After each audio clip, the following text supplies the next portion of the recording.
What's up, everybody? Welcome back to another episode of Study Hall here on YGOU University. My name's Tam, and I'm joined by this fantastic cast. I've got Bryce. I'm here taking notes. Study Hall. And I'm here next to me is someone named Alex. Why Yep, don't you I'm introduce Alex. yourself? Sorry, this is straight vodka. and across the table we have Michael. what Study Hall is for the unenrolled is we take a bunch of your guys' Yu-Gi-Oh topics as well as some of our own, and we sit down and we discuss them for your amusement, entertainment, and knowledge. So I'm here because Kevin and Jeremy May he rest in peace. are a bunch of cowards. They're what was the word you used? Truants. Truancy. Truancy. Well, that's accurate. They are truants. They are tried and truants. Committing truancy. So yeah, how's your guys' weeks in Yu-Gi-Oh? I didn't play any, but I did see that there was some new cards released in the form of TCG exclusives. Like my new Danger best friend, Opakogo. He's pretty terrible, but there's some sweet Time Thief cards. And if you haven't, join the Time Thief Facebook page, because that's where all the real players are at. I feel like I'm in a time loop. Like this is the third time we've attempted to record this podcast. I have amnesia. Thanks, Cody. Alex, how was your week? Great. I won the local this weekend, undefeated with Burning Abyss. Yep. Right? How did I know? Yep. I summoned monsters till they died. What? And it was great. Are you running Deco Sekka? No, Sekka's Light is the card you're thinking of. It is. We recorded this all before. This is a very canned conversation. I would like Tam to tell the story of why this is our third time recording. Or Or maybe we can have our producer See you in the interject. fourth time we record. yeah. Cody forgot to hit the button. But it's chill. It's chill. It's not like we were halfway through topic 3. We weren't. Mike, how's your week? I don't know. I haven't watched it. Though I don't play, I have seen that my bays have gotten some recent support. Which is? The TG monsters, Tech Genus, if you so will. They're getting a Link monster and some other goodies. That's pretty hype. Yeah. I remember playing like a TG Quasar deck way back in the day. Now, That's pretty sick, man. the reason that the reason that me and Mike are on this podcast, we haven't played in a while. It's our job is to ask the questions and jump into the podcast like the viewer at home. So if we have any questions or whatever, don't just jump in and ask and educate us. We're getting learned over I'm here. just here to This answer is my first questions. session. That's my job. So with that, I want to go ahead and move on to topic 1. Topic 1 is counter speed actions. Counter speed cards. Spell speed 3. And so first off, for my new players, somebody who's never touched a Yu-Gi-Oh card in their life, what do counter spells do? Counter speed. Counter traps? Counter traps. Thank you, man. You're good, man.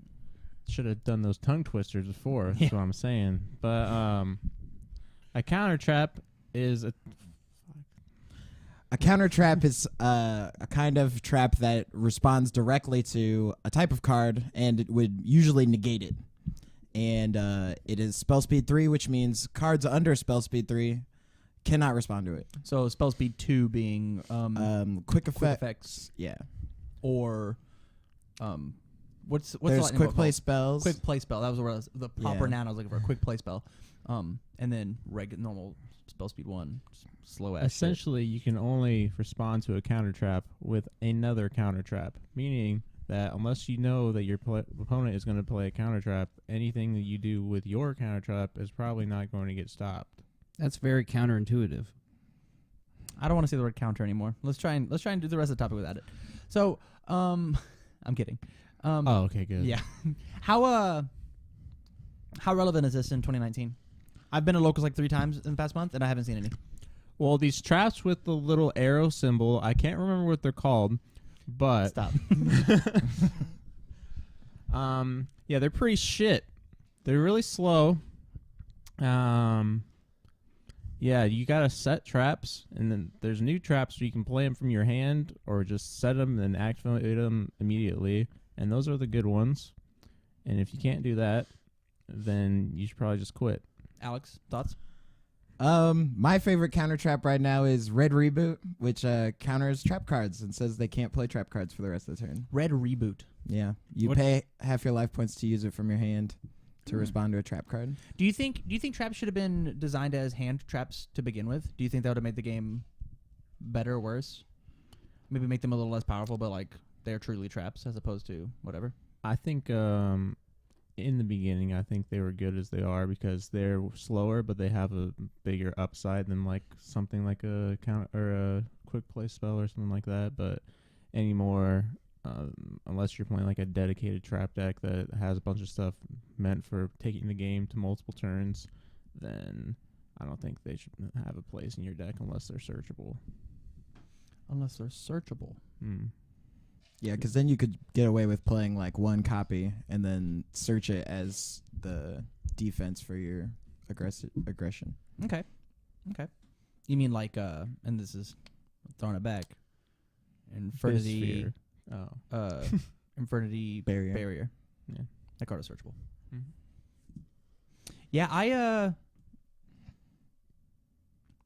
traps are not good. Generally, unless you're playing a trap deck. They're just too slow. The game is just like I want to interact on my turn. I want to end things on my turn, and traps are for the most part I'm going to end them on your turn. And so like I would rather just be better at playing my game as opposed to disrupting your game, which is what traps are really good for.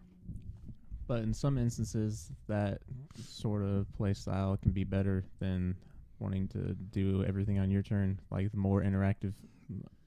Well, interactive in quotations, because if you're playing just like a bunch of floodgates, it's interacting, but in a sense, like it's making so your opponent can't do anything. So it's like, I don't know. It's like it's kind of interaction, but you just win the game. Well, I like what I've seen them what they've been doing with trap cards like over the years, like with Breakthrough Skill, how like it's got more than one use, or recently with Impermanence, yeah, how you can use that from your hand. I think that's really neat, and I think that's an interesting way to bring back trap cards. Because normally it's like set end your turn, and then someone usually will end up twin twistering you or using a monster effect to just get rid of it. Yeah, but like, so you bring up Twin Twister, you bring up all of this. Is there a slight metagame of like, I don't have to play Spell and Trap Hate because nobody's playing half of that sentence? I would say generally people don't play that in their main decks.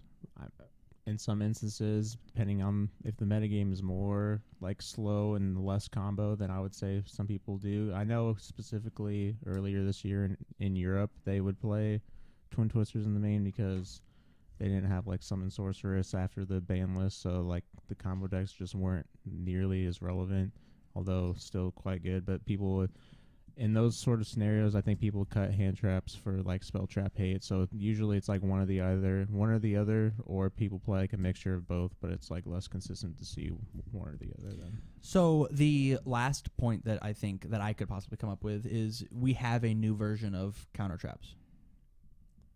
They're just hand traps. Ash is just as good as a counter trap, and the only thing that can stop Ash is something that stops Ash. I mean, right? Literally only Solemn Strike, which is a counter trap and way too slow to stop it, or Called by the Grave, which is a card specifically made to stop hand traps. So like, this is like the best thing we have. Yeah, is these new monsters that play out of your hand. For like playing on your opponent's turn, yeah, I think those are the best. Although they are pretty weak compared to like your standard trap card. Do you think that counter traps will ever make a comeback? I think it's possible. What they need to do is probably just make the traps that they do print like substantially better, because I mean that's just what they've done recently with like some of them, like evenly matched and impermanence. Like they just make them faster or better just generally. So I think they just need to do something like that if they want to make trap cards better. But I mean, Alex? I don't like the hand traps being like the way that Konami is going. I would like to see like more powerful trap cards, because the cool thing about trap cards is that they like telegraph themselves, just because you can see how many there are on the table. And yeah. yeah. You get to play I around agree it. with that. You get to look at your hand and be like, I know I have to deal with that as opposed to guessing. Well, he might have an Ghost Ogre. I guess I'll find out. Boop. He did. Yeah, I kind of forgot about that aspect. Yeah. It's like a new game. Yep. I forgot. Yeah. I missed that now. Yeah. Like you like play a monster, you're like, oh, they didn't bottomless it. What could They it looked be? at that one, not the other one. Maybe they had Mirror Yeah. Force. They didn't bottomless me. Maybe I'll put my monster to defense mode. Oh, I played around Mirror Force. And then I don't know. Someone liable to kill that one. Something like that. Yeah. It's just like I don't know. It's different. It's not worse. Yeah. It's not better. It's different. And I think like you get like counter fairies used to be a thing, right? And they were playable enough to play counter traps, right? I'm not positive like an unbelievable meta sense. I'm not sure they were ever tier 1, but like they were playable enough and they had cool effects when you did this cool thing. Mm-hmm. Could you imagine if like your counter traps at the very last of it said search another one, you can play it and then play the rest of the turn? I think Search another copy of this and put it face down or something. I feel like that'd be pretty hard to like incorporate, just because then I feel like a lot of people would try and play control. What's wrong with that? I personally don't think that there's anything wrong with playing control. I think probably the weakest part about trying to play a control deck right now is that it only seems like there's one relevant trap card like per meta. Like when Zodiac's were out, there was only Barrier and then Maybe Strike. Yeah, and then Strike, and then last format was or last meta. The last meta was evenly matched, and then now it's like Impertinence. I don't really hear any other trap cards besides that. Can you think of any? I mean, people in Alter guys then play like goes and match, rivalry. Those or Yeah, their deck list is rivalry. like 30 traps. Ooh. To like 25 traps. So yeah, and it did win the most recent. I actually don't know anything about that deck. It's the trap deck, and the monsters replace themselves essentially. And they have one of the monsters is you bounce any Altergeist card to bounce a card your opponent controls, and like the way you get that guy is a card that summons itself when you play trap. So you like an average like opposing turn would be like they summon something and you're like use my trap on it, and then you bring out your next wave of defense essentially, and then That sounds cool. That sounds very cool. That sounds like an appropriate use of traps. Yeah. It's a good trap deck. I mean, but the problem I think a lot of people have with like trap decks is like if it can be very polarizing. Like if you're playing, especially depending on who goes first and second, or if person going second has red reboot, it's just like it's either like yes or no. But I mean, that can be said for the combo decks too. Like, yes, I have a hand trap. Yes or no, I don't have one. I lose. And you're going against like a control deck. If they get to their game plan, like there's not much you can do about it. Even if you have like 4 or 5 extenders, they just have like a 3-card like trap set up, and you can't get. There's nothing you can do about it either. So I guess the other thing is like when you compare Yu-Gi-Oh to other card games, our card game, and this is a more true now than ever. Our card game's a board game because of the zones. Because of the zones and how much that matters. But like, there's not a lot of mystery when it comes to on board that that other card games do. And I'm thinking about the other two big two, Magic and Pokemon. Right? There's never any face down cards in Magic that my opponent doesn't know. Like, oh, I have to be careful of that thing. It's always, hey, I'm gonna tap my mana. I'm gonna play this thing from my hand. It's a hand trap. Counter spell is a hand trap. I just pay 2 for it as opposed to just like putting it in my discard pile, like in our game. Which is a big difference. It's a huge difference, Yeah. and we've taken and gotten away from. I don't know how Pokemon works, at least not anywhere near competitive. I don't know if they have anything hand trap wise. I don't know what I'm allowed to do on my opponent's turn. You can only play on your turn. Yeah, so like that's not even a thing that happens. But because of how telegraphed regular traps are, they can be played around. Whereas hand traps, you just have to guess or assume. Or Yeah. just hope you draw a Call by the Grave. Yeah, Which or is hope like- you drew an out Yeah. of your 40 card deck. Is there anything else you guys want to add? This was about counter traps, but it ended up being like trap meta discussion. I think that's fine. Yeah. Anything you want to add? I feel like the last good counter trap they made was like Psalm Strike, and that was definitely like power crept from all the other former like counter traps, besides like Warning maybe. So I think if they're gonna make something better than that, then yeah, that'd be crazy. Yeah, I think because the one they made after that was Scolding, and that was very like niche in certain decks. It was slightly powerful and like splashes, but it really wasn't that good. There was a card that searched 3. Ariadne. Yeah. I remember that. In a That's Perform cool. Palace. Yeah. Definitely remember that.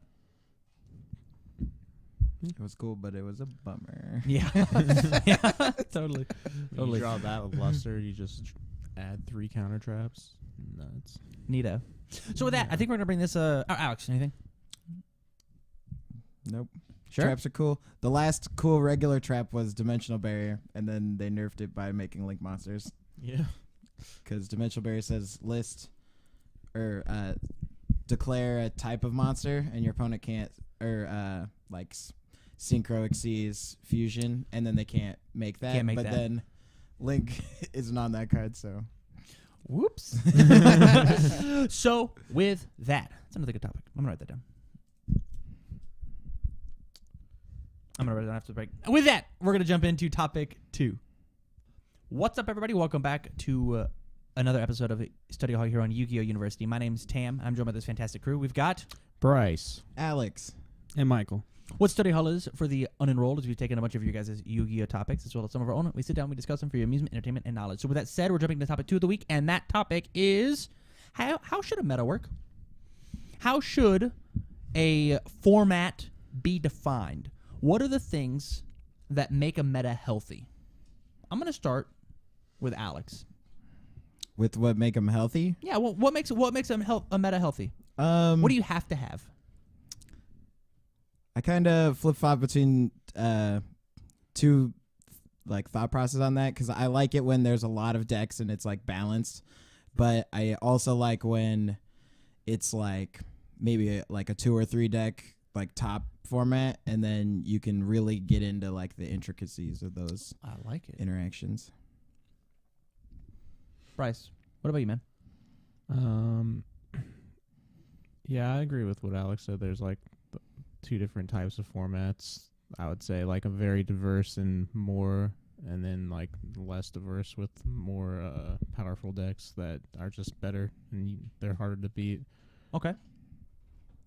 I think I prefer the diverse ones just because, I mean, if you watched our episode last week with sideboarding, there's a lot more thought process you have to go into there instead of just worrying about the couple matchups. You have to worry about what can go against multiple matchups and etc. So I think and not playing against the same stuff the whole tournament is more interesting, in my opinion.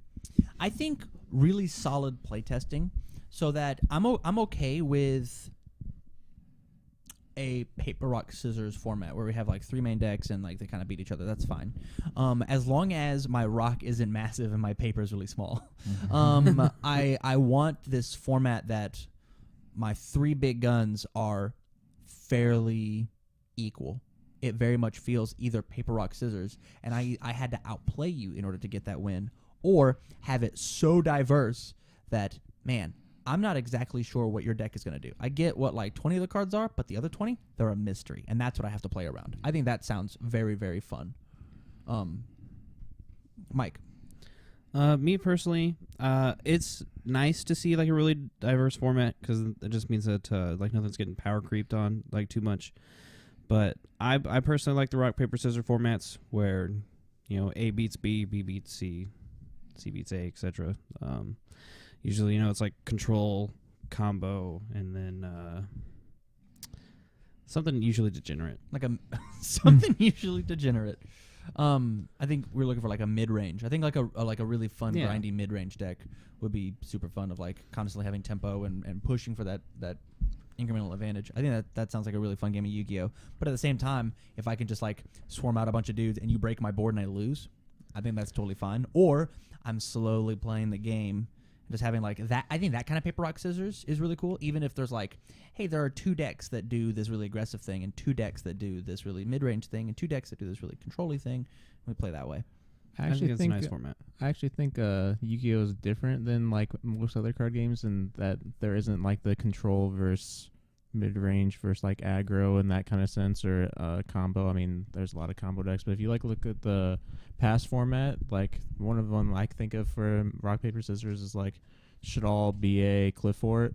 And if you like look at those, like none of them. I mean, maybe Shadal later on would be considered more like an aggro combo deck, but like really they kind of all run at the same pace.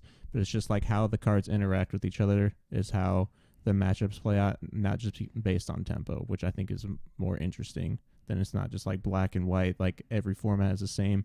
It's more about like the intricacies between cards. Like Cliff Fort is better against Shadal because they can't use their fusion to fuse from their deck. So like that kind of interaction makes it the rock paper scissors more interesting. But so you bring up that format, and that format I'm very, very familiar with. I actually got to play in that format. That format, everybody's cards do relatively the same thing. Everybody had a spot removal card. Everybody had a back row card. Everybody had a draw card. Everybody had a search card. Everybody had a... And so everybody had these things, but they were just slightly tailored a little different. And I'm not positive that's happening right now, which is a different format. And I'm not positive we can do because of how generic we have to make links, because everybody has to be able to link summon. Even my old decks, they have to be able to link summon. So... why do you bring up today's format? I don't really think today would be like considered rock paper scissors in the. So what I'm saying is I think it's a little harder to design cards, or I don't feel from the fucking 2 games that I've played in the past month that every deck has a I'm gonna destroy your card when I do this thing, or I'm gonna search for my card when I'm gonna do this thing. I'm not positive everybody has that. Those level tools are of more thing. Generic now. What? Those tools are more generic now. Yeah. Like as opposed to I have some sort of cost in order to do this. I'll pay 800 life points to search my card, as opposed to I'm going to send my card to my discard pile as a card effect to do this thing. Or I'll detach and mill 3. Oh, I got one at the end of turn. I'll search my thing. Like I've searched all 3 times. I mean, all the archetypes do their thing. Like every archetype essentially is going to search or draw cards or something like that, but they do it in like a different way. That's just how. I mean, not all the formats are going to be like that, where it's like the specific interactions are so like polarizing for one matchup. Like the Shadals doesn't work against Cliff, or the fusion doesn't work against Cliff Forts, but it does work against BA. Like that kind of interaction doesn't exist in every format. It's just like how the cards work, and then the players make it into the rock paper scissors. It's not just unless they design it that way, which I don't think they did. It's just by a happy accident. But I don't know. Alex? I usually like think about the meta with like just what decks are fighting each other instead of like thinking about like all the decks usually, because I like try to classify like one deck as the beatdown, and that's like the weaker deck. So like if it was like Altergeist versus Pendulum, I would say that Altergeist is the beatdown because they're trying to incrementally hit you and end the game that way, but Pendulum is trying to set up a scenario where they're not allowed to win. So as opposed to looking at everything, you throw everything in a big pot and call it a meta, you want to break down, okay, when I put a sandwich together, what are the 2 pieces of bread that I'm using? What's this deck versus this deck, and how does that look? And this deck versus another deck, and how does that look? And this deck versus another deck, and how does that look? So that's what you're trying to say? Yeah, and usually I try to stick to the more control side of that, where I'm trying to make a situation where I'm going to win instead of like incrementally trying to like take you down. Okay. I very much like that approach. I think that is a very cool way to think about it, and I've never thought about it that way. Of how does this specific matchup work? Because then you start to jump into what are the numbers of. We'll go back to the format that I know, or actually we'll talk about current stuff. Okay, the only current deck that I've played Thunder Dragons. Thunder Dragons versus Pendulums I thought were incredibly hard. I thought that was a very, very hard matchup. Yeah, Pendulum doesn't search all that much from what I know. And they get their stuff back and you don't. Correct. And then I played Thunder Dragons versus Chainburn, and I thought that deck was very easy to fight. I thought that was totally a fine matchup. And then I played Thunder Dragons versus a Danger deck, and I lost, but whatever. And like I never felt like I was like completely out of it. I just felt like he did his combos better than mine, which is I'm new to the game. I'm coming back in, blah blah blah. But like, maybe I didn't have like the most optimal board. I didn't see the niche line in order to accomplish this specific scenario. But I never felt like it was either win or lose. I always felt like they played better than me. So maybe, do you think the meta's form healthy right now? Do you think we're fine?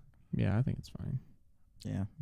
So I think there's still some problems. Give me an example of like some matchups that like are even. Give me some examples for me and Mike jump in with any of the questions that are like, this is healthy and this is why. I mean, I haven't really played all of the matchups in the format, but I would say like probably like Sky Striker Mirror Match or like Altergeist. Like any sort of the matchups between like Altergeist, Thunder Dragons, and Sky Strikers are generally, I'd say, like healthier, since they're not doing like completely degenerate things on the first turn. Besides like maybe some of the newer Thunder Dragon decks, but like I don't know, the games are gonna last multiple turns, and it allows players to interact with each other in more opportunities, so the better player will win more often at the time, which is I think what most people want to play when they're playing the game.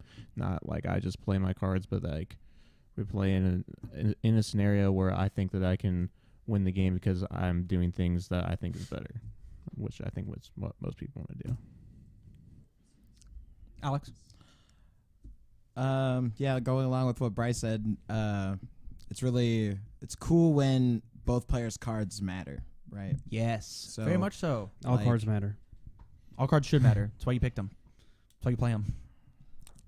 Yeah, so like I think like some of the like incremental decks like True Draco or like Trickstars, that kind of stuff, they have like really fair matchups against each other because all of the cards that you're playing usually matter Okay. in that. It's who draws the best? Who makes the best lines? Sometimes. Yeah, I would say so. Sometimes it's about if you get rivalry, though, in True Draco. I love it. I think that's actually going to bring us on to our third topic of the night. Yeah. So with that, any last minute thoughts on the health of a meta and how a meta should work? Actually, I think I have an interesting question. Yeah. What are your thoughts of FTKs thrown into the mix of a healthy format? Do you think it's every deck against the FTK deck, or do you think for certain formats that FTK decks could possibly be necessary? Since I'm the FTK player, I will answer first. I You guess. dirty bitch. I have played multiple FTKs. Even though I was just complaining about people doing degenerate stuff turn one, but it exists in the game, and I'm cheap, so I bought the cheap deck that wins when you go first. So that's what I did. But I don't think it's healthy in any way, shape, or form for the game, because when you make it so it's either you draw a hand trap, if they even have them in any part of their deck, then if they don't draw it, you win. Like, that's just like in my opinion, stupid aspect. I don't think it should exist. FTK should exist. No. Yeah. Yeah. I can see that. I think them existing in the format means that you limit your options a bit. Like, everybody has to play this thing because in case the boogeyman happens. Like, yeah. I agree. Any deck that makes you have to play cards, which makes it so everyone plays like less different cards, is I think bad because Hey, Cody. there's just less diversity. you're really distracting. Sorry. Skylar, you're also very distracting. How do you feel about FTKs versus in the meta and the health? I think FTKs are almost always a design mistake. Yeah. in cards being made. That's I fair. see it. Do you think there's any difference between like the big combo decks that make it so you can't play between? Because like you I can say think- you can raw sphere I mode, but believe- like what's the difference between I raw believe sphere in moding? the illusion of being allowed to play your cards. I don't. I think if you make a field with multiple negates, they can at least try and trick you. But yeah, I don't think there's anything much different than a Goki combo and the Jeb Knight FTK, Yeah. to be honest. But I bet that sounds like a topic for another day. So with that, we're going to go ahead and move on to topic 3. What's up, everybody? Welcome back to another episode of Study Hall here on YGOU University. My name's Tam, and I'm joined by this fantastic cast. Who do we got here today? Michael. Bryce and Alex. What Study Hall is for the unenrolled is we take a bunch of your guys' Yu-Gi-Oh topics and some of our own, and we sit down and we discuss them for your amusement, entertainment, and knowledge. So with that said, topic 3 of the week. I have people off camera very distracting me. Topic 3 of the week. Topic 3 of the week is I want to talk about the health of floodgates in Yu-Gi-Oh. I want to talk about what are good floodgates, what are bad floodgates.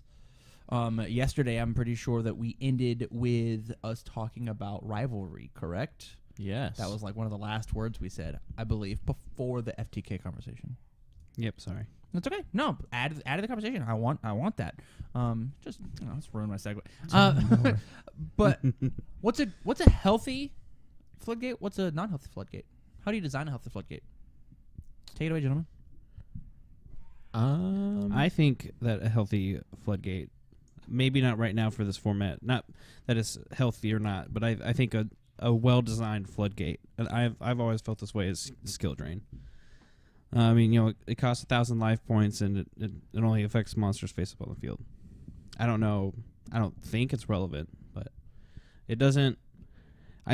Usually the decks that play it is more tailored to, but a lot of decks can still play around it. Yeah. I mean, I think in some sense it's balanced, but like when it's a tough one because it used to just not be very good at all. Maybe it was because of lack of interaction with other cards, or like negating your opponent's effects wasn't as big of a deal than it is now. But definitely now I think it might be too good, which is why it's at 1, I would say. I definitely do think that it deserves to be at 1. Yeah. For sure. But yeah, I think like having a cost to activate Floodgate is definitely something they should incorporate if they do decide to make new ones. But for the most part, I don't think they've really made any new Floodgates that I can think of, besides maybe there can only be one. But like all the ones that they play anymore are just old cards that kind of just are good now because they weren't as good when they printed them, like Rivalry and Gozen. Like they affect both players, which is like the downside, but when you build your deck to be able to play around the downside of that card and your opponent can't play around it, then like sometimes there just isn't anything they can do at all, and you win just by flipping it. So for the people who are watching who don't understand our slang terminology, a floodgate is some sort of card that inhibits the action of something for just existing on the field. The one that we just talked about is Rivalry of Warlords, where you flip and you activate your trap. It's a continuous trap. It stays face up on the field. You declare I declare a type, you declare a type, correct? And we both can only have monsters of that type on the field. If your monster, if your field clears, you can declare a new type and summon more cards. But as long as you have that specific type on the field, that's all you can have. If I pick Warriors, it's just Warriors. If I pick Aqua, it's just Aqua. And that's in a deck that plays Warriors and Pyros and Aqua and Fish and Angels. You lose. You lose. You're just like, I summoned a dude. Pass. And all they did was just activate a singular card. You get to stop playing the game. Alex, how do you feel about floodgates? I think they put you in a 50-50 scenario of, do I have MST or a newer Twin Twister, something like that. And if you don't, you lose. And I don't like that. And it's even worse because it's 50-50 in outcomes, but it's not even a 50-50 that you're going to draw it. It's like worse than that. Yep, totally. So. I think the best thing that they could do with floodgates is take all of them and remove the continuous trap on them. I think if we took every single floodgate and you made it once on field, once in discard pile, you could do that thing. I think it'd be fun. I think the fact of it existing forever, I can't even try and draw out of it. Just like, so the reason I thought of this topic was a very, very cool floodgate that was brought up was the Dimension Barrier. That's a floodgate card. That's what it is. Mm-hmm. It stops you for an entire turn, and I have to have the reads. Oh, you're playing a synchro deck. I'll flip this thing. You can't synchro this turn. This turn. That's it. And that slows it down just enough. Maybe I have outs with some other type of card. Hey, you can't link someone for this turn. Okay, well, I can still make a fusion monster. My deck can still do that, and that's enough. But you happen to draw the trap card for a turn, and then hopefully I can set up. In some cases, I think that, or at least in the past, at least Dimensional Barrier was even better than those cards. Just because although they are continuous, they do have another drawback because they are continuous, is that you can stop them from resolving with, I mean, like, if you flip D Barrier, your opponent's like, I have MST. MST doesn't stop that. There isn't anything you can play that really stops a Dimensional Barrier on your first turn. Like, there's nothing you can really play that stops that. People play, like, Night Beam, which is very niche, and it's not even guaranteed. Like, something like, I don't think that's very good. But, like, yeah, obviously the drawback of having a continuous is they can destroy it immediately, but if they don't, then it's there forever. So What if they're on a timer? What if, like, at the end of this turn? Like deck lockdown? Yeah. Ooh, I think that'd be really neat. I like deck lockdown. I think they have to have more drawbacks than what they have, like those older cards. Like, they affect both players, which is supposed to be the drawback, but they should have more, like skill drain is paying life points, something like that. I don't think life points matter, but yeah. I mean, yeah, but like some other drawback, maybe even discarding a card or something, even though that probably doesn't matter either if you're winning the game. Or some way for both players to interact to remove it, which, like, something like Chicken Game, like both players, it's kind of like a floodgate because, like, only one person would take damage. But I love that actually. That card was cool. That's a very cool floodgate. Yeah. I dig that a lot. It did something different to the game, and my opponent was allowed to interact with it. Yeah, I think something like that. They even have a new floodgate coming out, I think, in May, which is a field spell, and it's the player that has the more monsters can't activate their monsters on the field, and they can't attack. So it's like a skill drain, and they can't attack at the same time. But the drawback is, if you have more monsters, then you can't attack either. So it's whatever. But the drawback is if both players at the end phase control the same amount of monsters, then it's destroyed. So it has like a interaction in a sense that you can play around it to destroy it without having to do anything else. Kind of like Vanity's Emptiness. I think I wanted to bring up that card. I think although it's very I don't think it's healthy because of what it does, but the drawbacks to it I think are more interactive and something that should be included in other cards. Yeah. I think that Vanity's Emptiness was almost made correctly. Yes. I think that the only other drawback that card could have had on it is that you can't control a special summon monster. I think that is the only way that you could have made that card balanced. Because when it first came out, everybody thought that card was garbage. Like back in Star Strike Blast. Mm-hmm. Yeah, I remember me and my dad getting a lot of Star Strike Blast, and before it became popular, we had probably 20, 30 Vanity's Emptinesses, and yeah, that card was actually just terrible. I think it's also because of like the way the game changed. Because like when people stop playing more Darkhold and MSC, then it becomes a little bit worse. But what want to to say, Tam? You want to talk about Vanity's Emptiness? I played that card out of 3 of in Uriah. I'll summon a big trap dude. I'll summon a Mystic Magic Slime guy. What's the 3,000 defense? Oh my god, with Yeah? Imperial Customs, And then just be you like, savage. All right, I'm going to win. Go ahead. Nothing you can do. Can't special summon shit. I'll get you eventually. That deck could probably do something today. You think so? If that card was alive? I mean, you don't have emptiness anymore, but yeah. It has There's other floodgates. more card advantage tools now. Yeah? Like The new pot. you could play Desires, you could play the new pot, you could play We better play Continuous Trap the deck. and Demise, card of That'd be Demise. oh yeah. Oh fuck! I was forgetting about that. Well, I don't know. That might counteract with the deck, just because Uriah is a special summon. Yeah. discard. It. Honestly, Fuck. We don't have to play Uriah.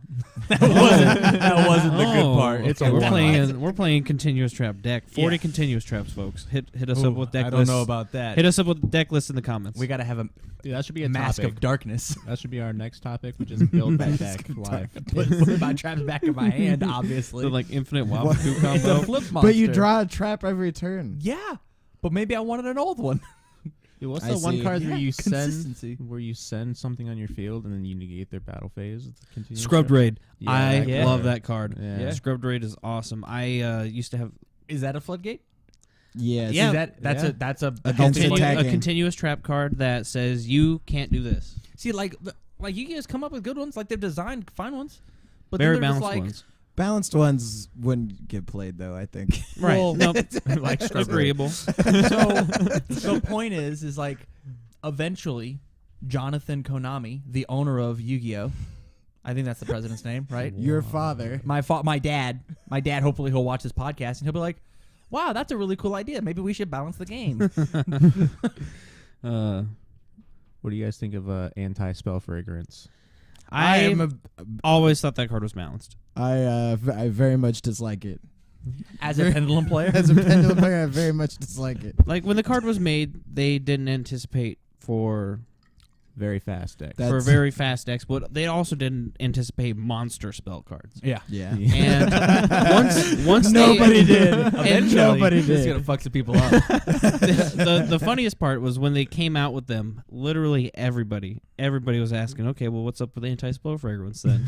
And then once they finally came out with the ruling, I mean, there was a lot of unhappy people, but I think it was I think that card still is like really balanced. I think Like it's there's balanced. plenty of ways to play around it. If you play Twin Twister in your deck, like you just chain to it, destroy it, and then you can just go on with your happy turn. Even without like specific interactions, you can still play around it. You just have to like wait a turn to play your cards. I mean, Yeah. that's a big deal when turn or games only last like 2 turns, but like it is still like if you live your next turn, then you flip all your spells and it literally did nothing. They just neg 1.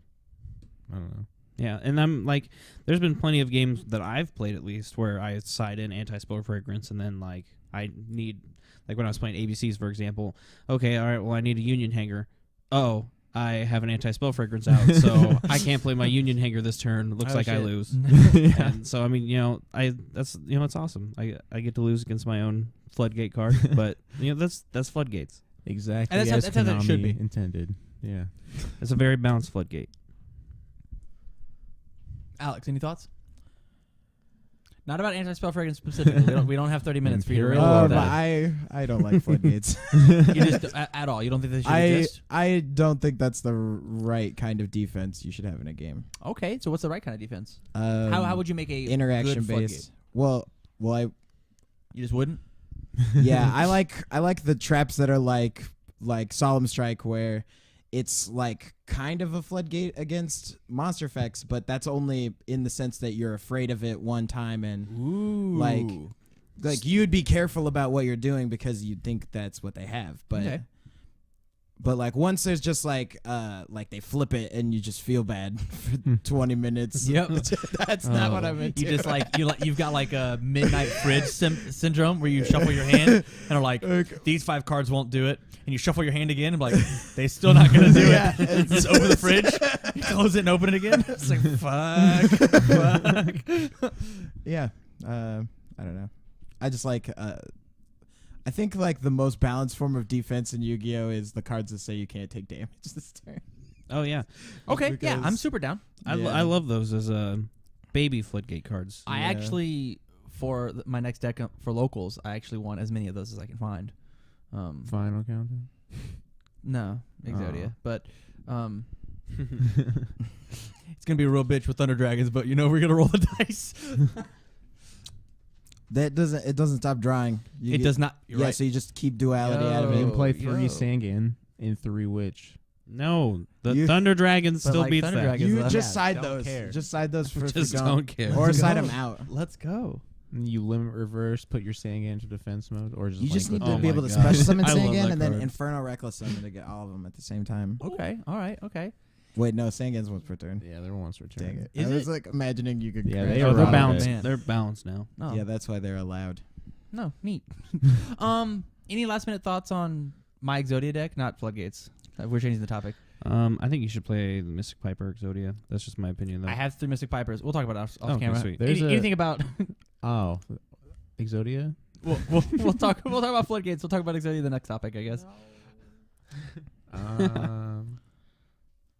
That's it for this week. Yep. You can say goodbye to Exodia. So with that, we're gonna go ahead and move on to topic 4. What's up, everybody?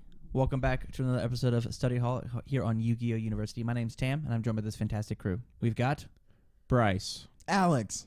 And Michael. what Study Hall is for the unenrolled is we take a bunch of your guys' YGOU topics as well as some of our own, and we sit down and we discuss them for your amusement, entertainment, and knowledge. So with that said, guys, we're at an impasse. We get to talk about Exodia. We're going to talk about good decks for new players.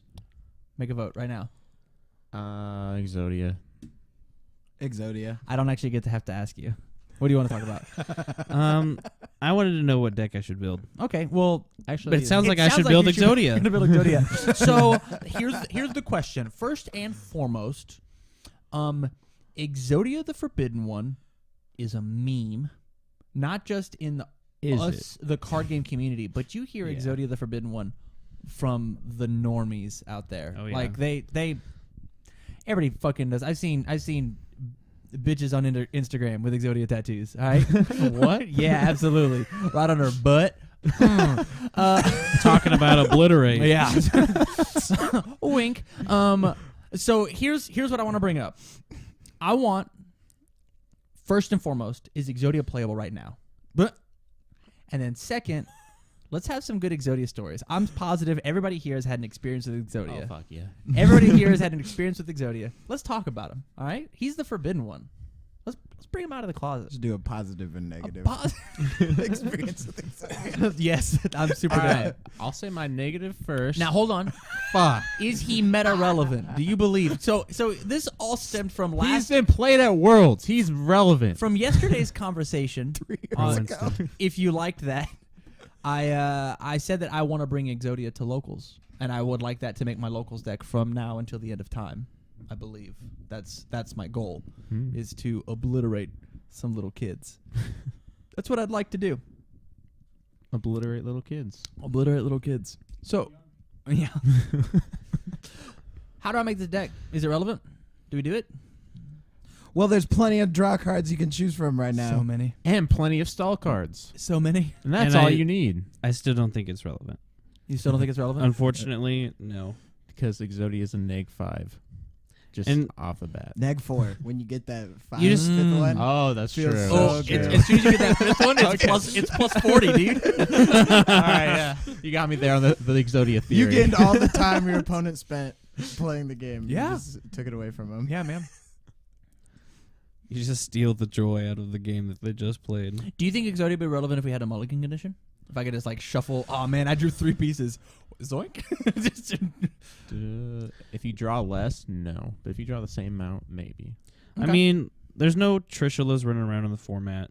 There's no rank 9s that banish cards from your hand. Yeah. Like, I don't know of any hand This sounds manipulation in easy. this format. There's It's easy. one predator you'd have to be afraid of. Which is? Trick Stars. What's they play 3 Oh, copies They of a banish card your entire hand. that's banish your entire hand. Yo, and then you draw the same number. Yo, man, we They fucking could cut your Cyber leg. Valley. we miracle They'll dig. cut your leg. we fucking This is Side what deck. the side deck. See what I'm saying? I'm glad I could help you. You with your see side their deck, you scoop game 1. No, And just they go should straight go to back. game What 2. if we just raw dog that shit off the top? You don't know. I don't That's- think. you Oh scoop man. out You know- and draw. even another Speaking rule. of opening Exodia, That was my negative experience. I've Go ahead, I need, Michael. to, I need to talk more about the meta relevance of me taking this to locals next week, which Okay. I need your help building. Wink, wink. Alright. Yeah. Anything else? Is there any way that I can make this happen? A new part of the meta that might interfere with your plan is the new time rules, where if you go to the end of the time and you're down in life points at all, you would lose. Yeah, I hear what you're saying, but I'll probably be dead by that point anyways. So like, Just play fast. You're just tech, drawing. Just tech a magic cylinder. just the one of What just is the take the magic best cylinder. life Spiciest. point healing cards for time? What? That's a really good topic. Write that down. Honestly, I think it's Poison of the Old Man. I think that is the best time manipulation card in the game. Quick play. It's a quick play, and you can either burn your opponent or you can heal your own life points. What about the Neospatians now that they have all that new support? What's the one you like gain 5 for each in your hand? Man, this is not on topic. I want to talk Air about hum- Exodia. Well, Air God damn it. Hummingbird. It is relevant because you No. need to gain life I'm points draw- to live. I'm never The going new to hand trap where you gain life points. Oh my Yeah. god. That's what you God need in damn it, Exodia. Maxi's banned. Yeah. Fuck. Yeah. I think you should pick another meme. I think they'll bring it back to one. It's fine. I think they're going to bring it back to one soon. You think so? Yeah, I don't see. Like it's that card that like you play it and your opponent just like concedes or gives you a bunch of cards. It seems like, but I think it's relevant enough. Like I think that it needs to be here. That's just my opinion, though. I mean, like in the sense of like Heavy Storm in some scenarios needing to existing so people don't like set 5 pass. Yeah, I'll summon a monster, set 5 similar pass, to and that. it's over. Yeah. Yeah. Okay. So I think the consensus is it's gonna suck. I'm gonna go 1-3, and Well, we haven't even started But that building it one, yet. that one, That is one gonna win be amazing. is going to be satisfactory. over. I'm gonna scream in Dragon's Lair. Sorry, There's Colin. so many You hear new that, cards Doug? for Exodia, Exodia's though. coming for you. Doug. Doug, oh my God, Doug, you fucking listen up, you little punk. I'm gonna demolish you. Okay. You want to summon that Abyss Dweller turn 1? Yeah. No, my Sangan. No, Emissary of Darkness. No. Okay, tell me these Exodia stories. Give me a positive. Give me a negative. If you have them, why not? Okay. I think they're both positives for me at least. But I knew a man by the name of Armando Mendoza, I believe was his last name. Yeah. We Team called Texture. him. Yep, his name was Armaldo because that was his favorite Pokemon. Kind of a bigger guy. Spiky hair. Yeah. He Oh, was a little, Spiky. he was a That- little husky. Yeah, his nickname was also Spiky. Yeah. He always wore a orange and blue kind of jumper. He was on Team Goku. Texture with Fluffy. He and would hang out with Tyler too a lot and at Slick. Krypton. Did he always have like a soccer jacket? Is that what I this think jumpsuit so. was? I think I'm not thinking so. of the same guy, but yeah, I'm down. He went to South, I believe. But he played For all you out there. he played Adam Block at Digital Attitude and opened Exodia back-to-back games. Bullshit. Sounds like stacking. He Sounds like he's- definitely stacked the second game, but there was no proof, and Adam Block was so Well, this is furious America. that he just left the tournament. But Armando Exodia Adam Block back-to-back games at Digital Attitude. What the fuck? And No. Shoutouts. It was unfortunate.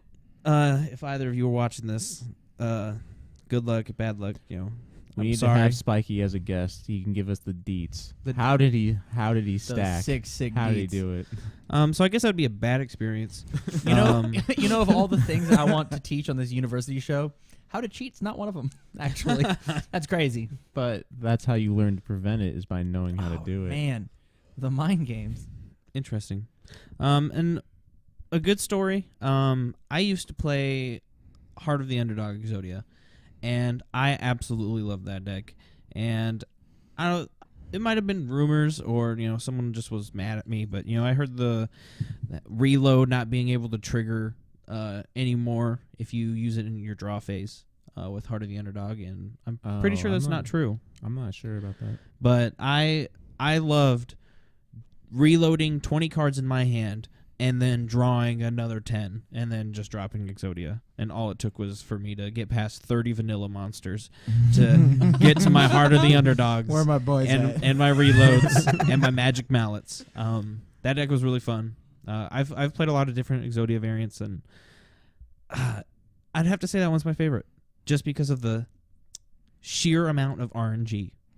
Yeah. You just like open your Hardy on their dog. Like if you, because that was back before Twin Twisters. I think Heavy Storm just got hit recently, so really the only thing you had was Mystical Space Typhoon and Dust Tornado. So if you opened 2 Heart of the Underdog, it was like over. Alex, give me some Exodia stories. Do you ever play the deck? I built an Exodia deck that was piloted by our good friend Max Bagley. I played against him in that tournament. Shout outs. It was an appropriate Exodia. An appropriate is a card that says whenever your opponent draws a card, you can draw 2 cards. Yes. And so that deck just played a bunch of cards that say both of us draw cards. Good old cup of base. Dude, didn't Jeremy play that deck too? Stockflow that was on our podcast last week. I feel like he did at one point.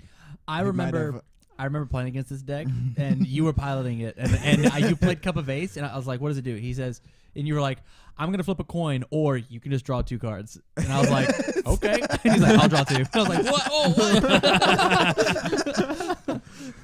I'm gonna draw 2 either way. Do you want to draw 2 as well? This won't flip.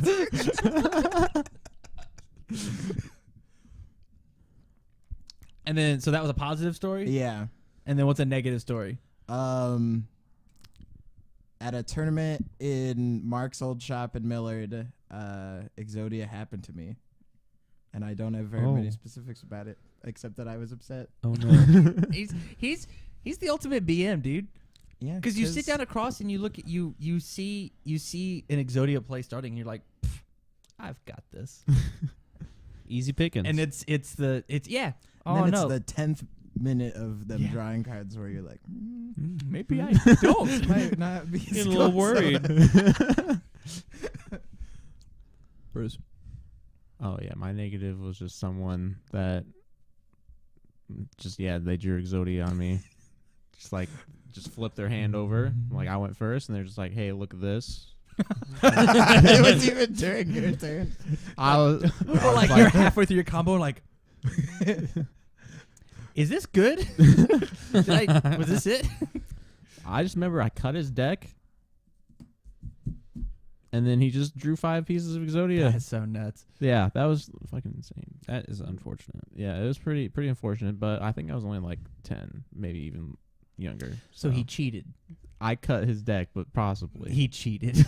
back at like old Ground Zero. dealer. Old dealer. Oh. Old dealer, I think. I don't even know where it was at. I have never raw dogged Exodia ever. I Yeah, played that never. deck for a very long time. I played that deck at locals for a very, very long time. As soon as Synchros and Exceeds came out, I was still playing Exodia.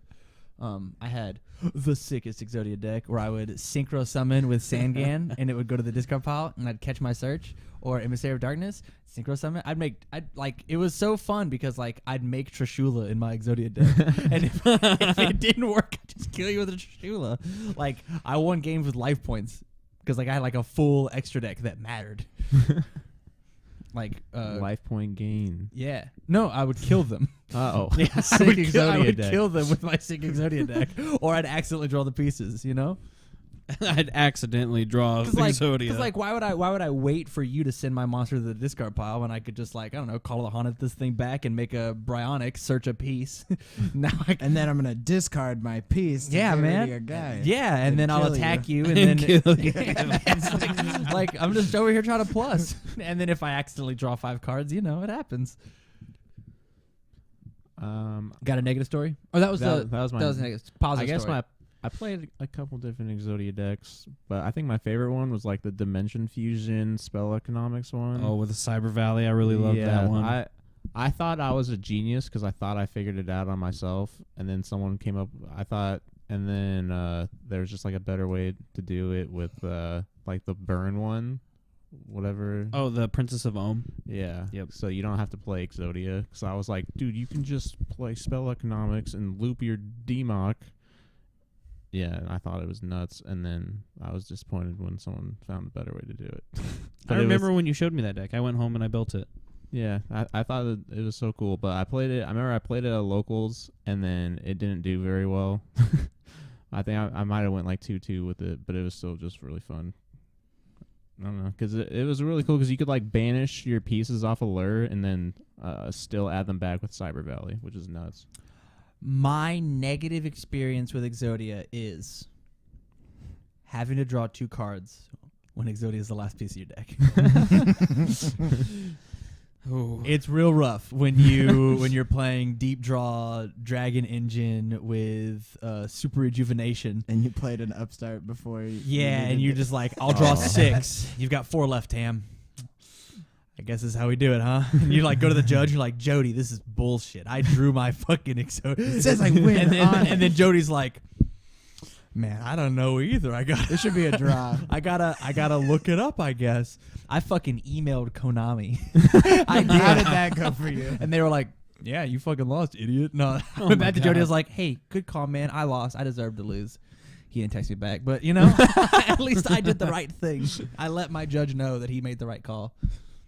I love Exodia, and when we get done, as I'm editing this, we're gonna make an Exodia deck for me. Yeah, next week. we're gonna talk about it right now. I got Yeah. some ideas for you. You Me haven't too. written down. I also have All some right. ideas. Okay, Yeah, if you're gonna play Exodia at your locals next week, Get out your notepads. here it is. We've got some We're getting ideas. learned. Here's the All university right. part.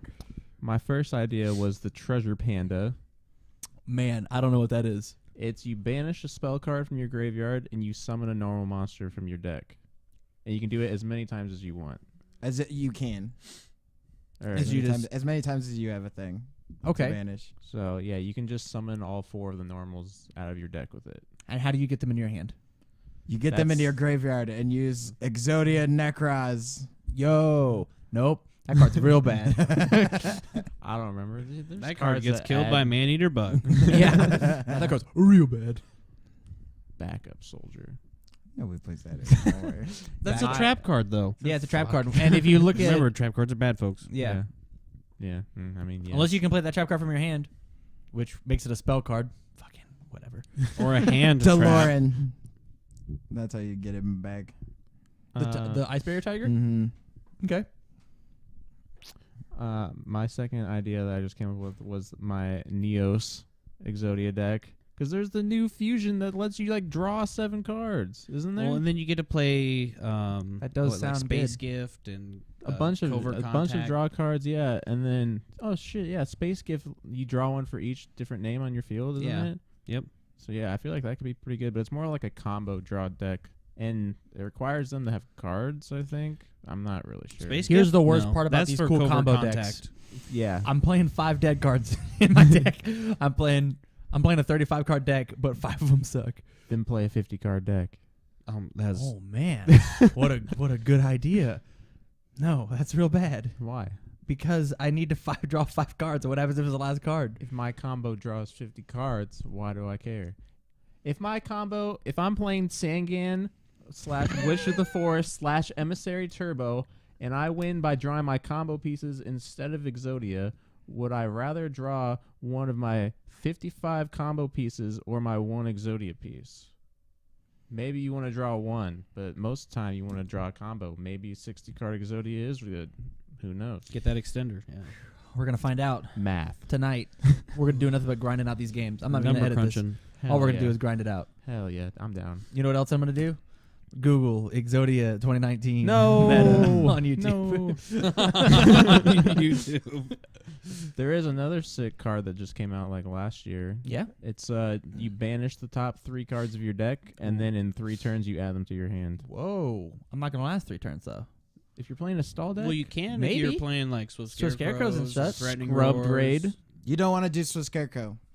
You want to do Battle Fader if Yeah, it's you get between the called 2 by of the them. grave. Yeah. Why not both? There you Battle go. Fader's better, but you could do both. Yeah.